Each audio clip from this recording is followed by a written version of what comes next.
Some men don't know what they have until they see it in another man's arms. Alvin Carter sat in his car outside Celine's house. His hands shook on the steering wheel. After everything he'd done, after all the cruel words, he was here to beg. But the black Mercedes in her driveway told him he might be too late. Let me take you back 1 year. Alvin was 52 years old. He owned a successful car dealership in Houston, Texas. For 30 years, Celine had been by his side. She was there when he had nothing. She worked 2 jobs so he could start his business. She raised their 2 daughters while he built his empire. But Alvin looked at Celine one morning and felt bored. She was 50 now. Gray streaked her hair, lines curved around her eyes. She wore comfortable clothes and talked about their daughters, about retirement plans, about growing old together. Alvin didn't want to grow old. Then he met Mary at a coffee shop near his dealership. 22 years old, smooth skin, bright laugh. She looked at him like he was special, not like he was just there. Mary didn't talk about retirement. She talked about clubs, travel, Instagram, living life to the fullest. "You deserve to be happy," Mary whispered to him one night. That's when Alvin made his choice. He sat Celine down in their living room, the same living room where they'd celebrated birthdays, Christmases, anniversaries. "I'm leaving," he said. No soft words, no gentle explanation. Celine stared at him. "What?"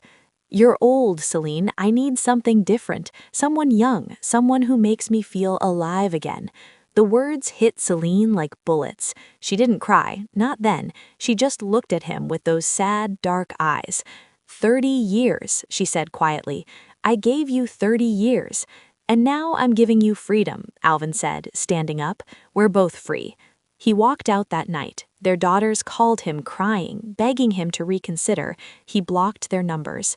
2 months later, Alvin married Mary in a small ceremony, just them and a few of her friends. Young people, fun people, people who didn't make him feel old. At first, everything was perfect. Mary moved into Alvin's penthouse apartment. She redecorated everything, making it Instagram-worthy. Alvin paid for it all. What were a few $1,000s when you had a young, beautiful wife? They went to clubs.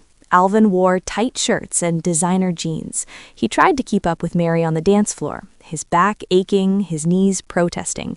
Mary posted photos constantly. "With my man," she'd write, "living my best life."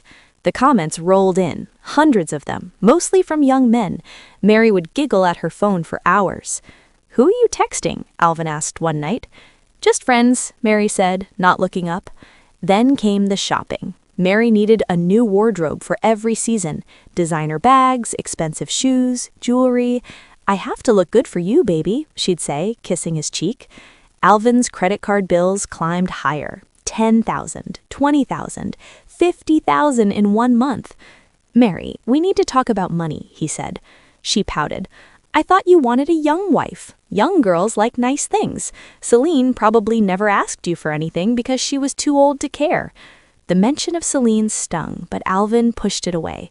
Then Mary wanted to go back to college. "I never got to experience real college life," she said. "I want to finish my degree." Alvin paid for it. Private university, top education. Alvin first noticed the change 3 months after Mary started school. She came home later. She laughed at her phone more. She was always studying with classmates. "Why don't we go out anymore?" Alvin asked. "I'm tired from school," Mary said. "You're always tired too. You're not as young as you used to be." The words cut deep. One night, Alvin came home early from work. He heard voices from the bedroom. Laughter. A man's voice. His heart stopped. He pushed open the door. Mary was in their bed with a young man, college-aged, muscular, everything Alvin used to be 40 years ago. "Alvin!" Mary jumped up, grabbing a sheet. "This isn't what it looks like." But it was exactly what it looked like. The young man, Derek, grabbed his clothes and ran past Alvin. Mary stood there, tears streaming down her face. "I'm sorry," she sobbed, "but you're never around. You're always working. And Derek, he understands me. He's my age. We have things in common." Alvin felt something break inside his chest. I gave you everything. You gave me things, Mary said, but you couldn't give me youth. You couldn't be young with me. This was a mistake, Alvin. We both know it. She packed her bags that night, but not before maxing out his credit cards. New laptop, new phone, expensive luggage. I deserve this, she said, for the year I wasted. She left with Derek, just walked out. Alvin stood in his empty penthouse, surrounded by her Instagram-perfect decorations, and realized he had nothing. Alvin tried to move on. He went to work, he came home, he sat in silence. His daughters wouldn't talk to him. "You broke Mom's heart," they said. "Don't call us." His friends had disappeared when he left Celine. They were her friends too, and they'd chosen sides. Money was tight now. Mary had spent so much. The divorce cost him more. He had to sell the penthouse, move to a smaller apartment. Loneliness aided him like a disease.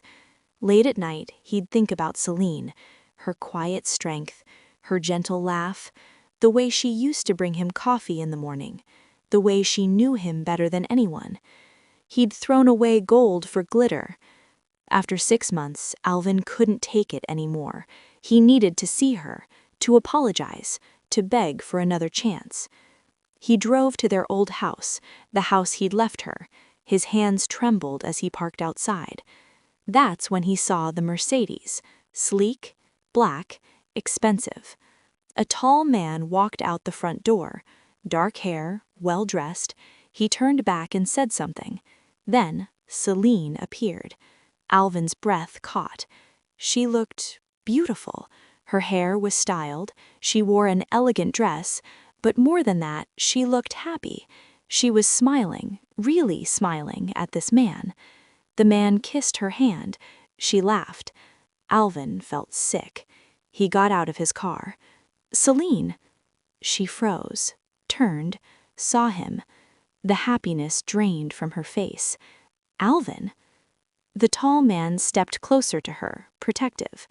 "I need to talk to you," Alvin said, walking up the driveway. "Please, just give me a few minutes." "Celine," the man said gently, "would you like me to stay?" She touched his arm. "It's okay, Rashid. Give us a moment." Rashid nodded, kissed her cheek, and walked to the Mercedes. But he didn't leave. He waited. Celine crossed her arms. "What do you want, Alvin?" "I made a mistake," the words tumbled out. "A terrible mistake. Mary left me, she cheated, she took everything. I was a fool, Celine. I was so stupid." "Yes," Celine said calmly, "you were. I want to come home. I want us to try again. 30 years, Celine. That has to mean something." Celine looked at him for a long moment. "It did mean something. Once." "It can again," Alvin said desperately. "I'll do anything. I'll go to counseling. I'm getting married," Celine said. The world tilted. "What?" "To Rashid. He's a prince from Dubai. We met 6 months ago at a charity event. He's kind, Alvin. He treats me like I'm precious. He doesn't care that I'm 50 or that I have gray hair. He sees me." "A prince," Alvin's voice cracked. "Come on, Celine, be realistic. What does a prince want with an old woman?" Celine's eyes flashed. "Is that what you were going to say?" Alvin fell silent. "Rashid wants a partner, a companion, someone with wisdom and experience, someone who knows who she is." Celine stepped closer. "He doesn't want a young girl he can control. He wants an equal." "I can change," Alvin whispered. "No," Celine said, "you can't. You showed me who you really are. When things got hard, when I wasn't shiny and new anymore, you threw me away. Please. You called me old. You said I wasn't good enough. You humiliated me after 30 years of loyalty." Her voice shook. "Do you know what that did to me?" Alvin had tears in his eyes. "I'm sorry." "I cried for months," Celine said. "I questioned everything about myself. I felt worthless, ugly, used up." She paused. "But then I realized something. The problem wasn't me. It was you." "Celine, I'm not your backup plan, Alvin. I'm not the safe choice you run back to when your adventure fails. Rashid stepped out of the car. Celine, darling, is everything all right? She smiled at him, actually smiled. Yes, we're done here. She walked toward Rashid. He wrapped his arm around her waist, protective and loving. Wait, Alvin called. What am I supposed to do? Celine turned back one last time. Live with your choices, like I had to. They got in the Mercedes and drove away. Alvin stood in the driveway of what used to be his home, watching his past disappear. 3 months later, Alvin saw photos on social media. Celine's daughter had posted them. Celine and Rashid's wedding in Dubai. Celine in a stunning gown, surrounded by flowers and lights. Rashid looking at her like she was the only woman in the world. Celine's daughters were there, smiling, happy for their mother. In the comments, dozens of people congratulated her. You deserve this, they wrote. True love has no age limit. A real man sees a woman's value. Alvin closed his laptop. He was alone in his small apartment. No wife, no daughters, no friends. He'd chased youth and lost everything that mattered. Mary was somewhere with Derek, posting photos of their young love. Celine was in a palace, cherished by a man who saw her worth. And Alvin? Alvin had exactly what he'd chosen. Nothing but regret. Some treasures you only recognize after you've thrown them away. By then, someone wiser has already claimed them. Thanks you for watching. Please subscribe and come back for more.